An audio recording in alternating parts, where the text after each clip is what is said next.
So these women are amazing, and the film is such a warm portrait of them. And so my first question is, do we have any news on our ladies since you finished filming? Any updates either in their personal lives or with some of the environmental issues that they're facing? So we were lucky enough to just be in Korea a few weeks ago. All three of us were able to go back for the Busan International Film Festival. And I believe we had like 8 of our Henyos join us there. So it was a really nice reunion. They're still diving pretty much every single day. I don't think any of them have stopped diving. Kang Ju-hwa, our Henyo that had the foot injury, is totally fine and stronger than ever. So that's great to know.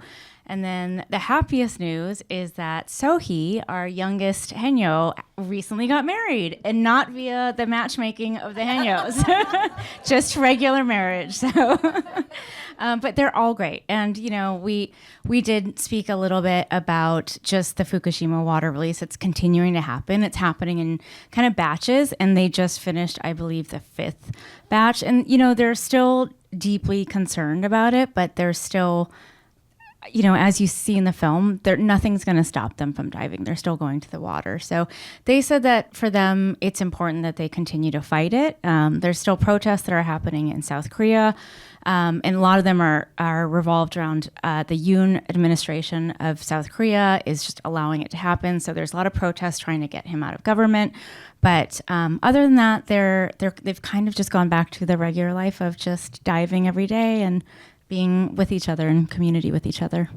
That's great. Courtney, did you want to add anything? Oh, I was just going to say that Lee Hee-soon has a light retirement coming up. Oh, she was our 80-year-old Henyo. That's right. Did she have a health issue for that, or she just was deciding to take a break? Yeah, just I think getting older and having a little more trouble diving, but not fully retired. Just retirement light. So I always love hearing about the development of a film and its journey and how it evolves. You know, that's the great thing about nonfiction, right, is that you don't know how the story is going to change. And so I'm curious for all of you if you can speak about ways that the film has changed since either you first had the idea or since you guys came on board. How it's changed from then until what we've seen today. Well, I can just go first because basically this was an idea I had I would say honestly my whole life. I discovered the Henyo when I was 8 years old, and I just sort of fell in love with them in the same way I'm sure people just fall in love with them when you see them. They're so funny and they're so bold and confident and fearless. And so I grew up really idolizing them, and then I started going back to Jeju to find them as an adult. And so it was on a trip about 10 years ago when I went down to Jeju with my mom. We started talking to them, and we found an 84-year-old Henyo who had just come out of the water. And that's when I asked her if there were any younger Henyo or where they were at, because all of the women that were in the water with her that I could see, they all looked just like her. It looked like a sea of grandmas. And so she's the one that really said, this is it. We are the last generation of the Henyo because we can't convince the younger women to come up and take on this work. So that's really what the moment that this film became like less of a pipe dream and much more of like a very urgent mandate to tell their story while they were still here. So, you know, it took quite a long time in development to pitch this and find someone that wanted to partner with me on this project. And that's when Malala kind of happened. She started a production company, and her president had reached out to me to see if there was a story that I was dying to tell. And I was like, well, actually, I have this project I've been dying to make. And it was kind of perfect too, because there's so many themes of female empowerment in the film, and just these badass, strong women. And, you know, Malala is this incredible humanitarian that advocates for girls and women's rights. So it's kind of perfect. And basically, we started filming, and I very much wanted to explore the different existential threats that were jeopardizing this culture from continuing on. And I really thought it was just the lack of interest from younger women to take on this work, which there is absolutely that. And it was very difficult to find younger Henyo that wanted to do this work. But then as we started filming further on, that's really when the environmental themes came to the forefront. Every Henyo that we interviewed or worked with or spoke with, they repeatedly talked about how the ocean was dying and that there wasn't any more marine life to harvest. And so that's really when the story kind of took a much more environmental kind of crisis kind of turn, because it was happening. And I didn't realize that until we started speaking to the Henyo. And then while we were filming, that's when the Fukushima water started getting released. So all of that happened. It was a very natural, organic learning process while we were filming with them. But Courtney was with us filming pretty much every single shoot too. Is there anything that you kind of witnessed as a pivot while we were filming? One thing that came to mind as far as pivoting was just the daily and like average shoot schedules with the Henyo. They don't really use calendars, and they largely plan their days around the tides or the weather, how they're feeling that day. And so we would have our amazing production partners in Seoul go to Jeju 2 months in advance, 2 weeks in advance, 2 days in advance, and then even hours before our shoot day was meant to begin, there would be a last minute change, or someone wasn't going to dive, someone was going to do something completely different. So it was always changing, and the Henyo kept us on our toes more than I've ever experienced with documentary subjects in my life. And there was also a lot of running to follow them around. They would not wait. It truly was a follow doc.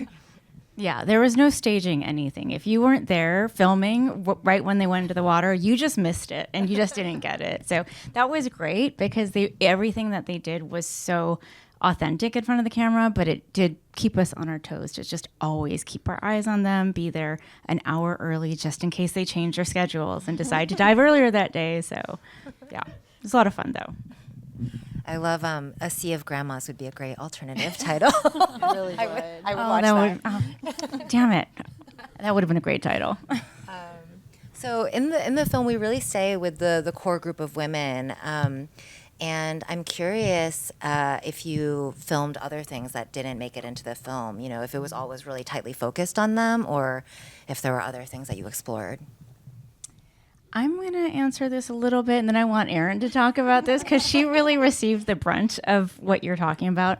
We did film a lot, and we filmed other storylines that we thought might be pertinent to the film. So, for example, once we really found out that the Fukushima water release was going to happen and that this was like the main concern of the Henyos, we decided to go to Japan and just unpack a little bit more about the science of what was in this radioactive water, how it was being treated, what scientists thought might happen if it was released into the ocean.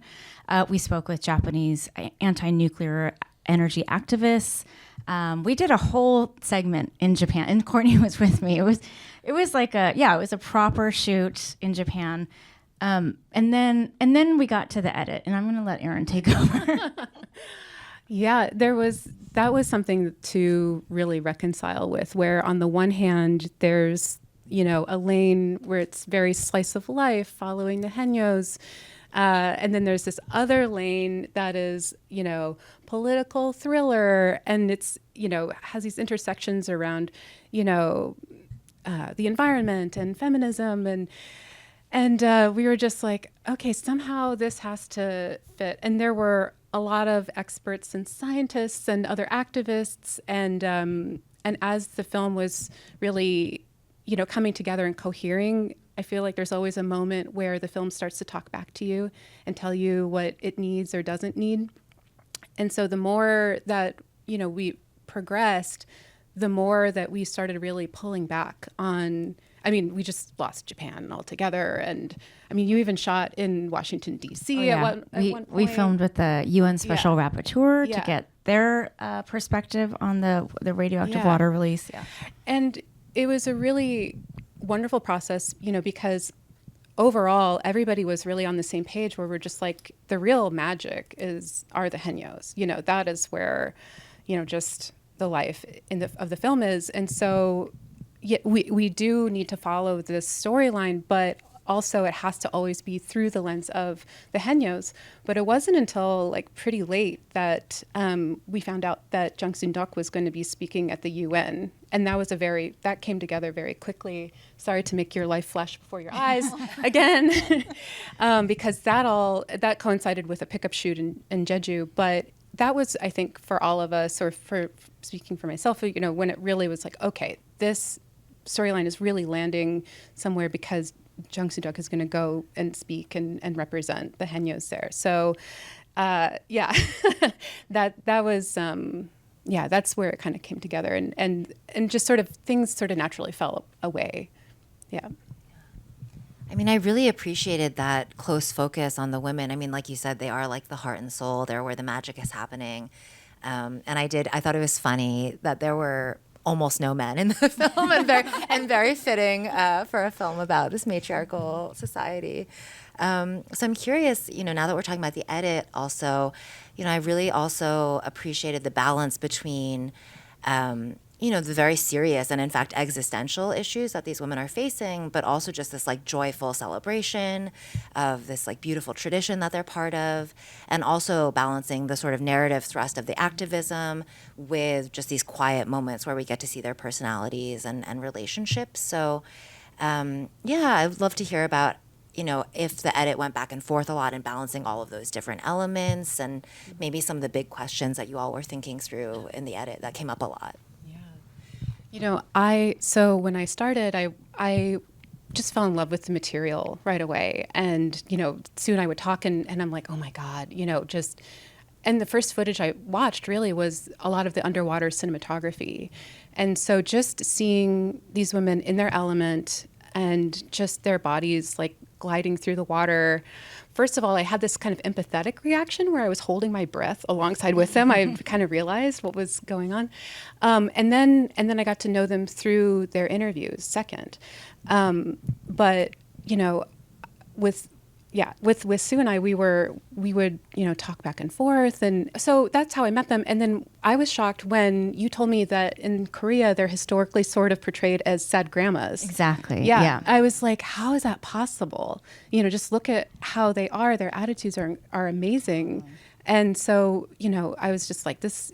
Yeah. And I was just amazed that I love that Sue didn't want to portray them that way. That was very important. But that was not the first thing that you led with when we first met and started talking. Yeah, I mean, the sad grandma narrative. So there's a lot of like news pieces that have been made about the Haenyeo, especially in Korea, and they always kind of take on this tone of the sad grandma narrative, where it's like, look how sad it is that an 84-year-old woman has to die for 6 hours a day, and how hard her life is, and she has to do that to support herself.